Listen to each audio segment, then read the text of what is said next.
अखन अहाँ सब सुन रहल छी घुंघरू म्यूजिक के प्रस्तुति।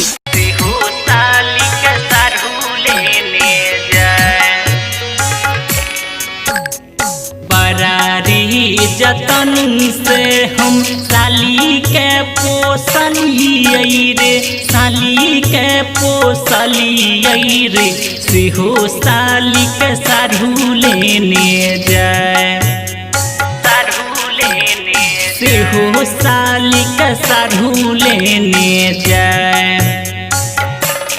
अरे भैया बड़ा रे जतन से साली जी के पोसलियै रे, साली जी के पोसलियै रे, सेहो साली के साढ़ू लेने जाए,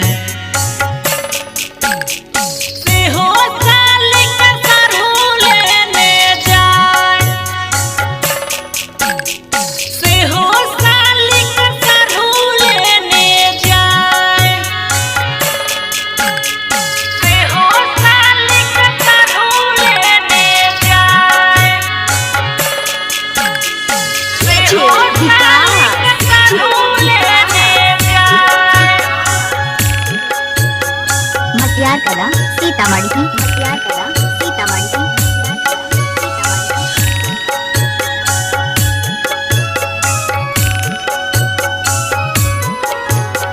दामी दामी लहंगा चोली किनी किनी दलियै रे, किनी किनी दलियै रे, सारू सारी पिन्हाई लेने जाए,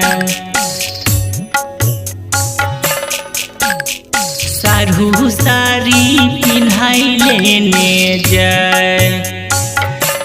अरे भैया दामी दामी लहंगा चोली किनी किनी दलियै रे, किनी किनी दलियै रे, साड़ी पिन्हाई साढ़ू लेने जाए,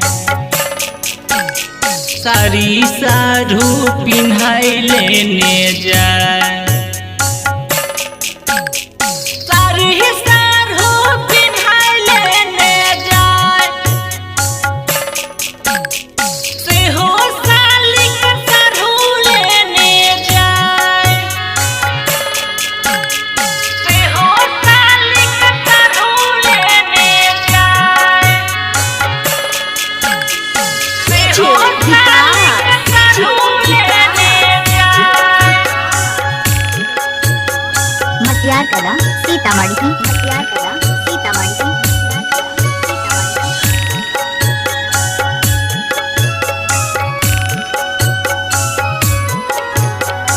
बेकार भेल करल धरल छुटल संगतिया रे, छुटल संगतिया रे, ससुरा जाके जेतै सब भूला,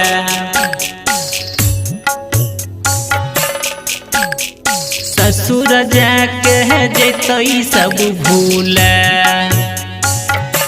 आहो भैया बेकार भेल करल धरल रोशन श्रीकांत के, मंजेश विकास के रे, ससुरा जाके जेतै सब भूला,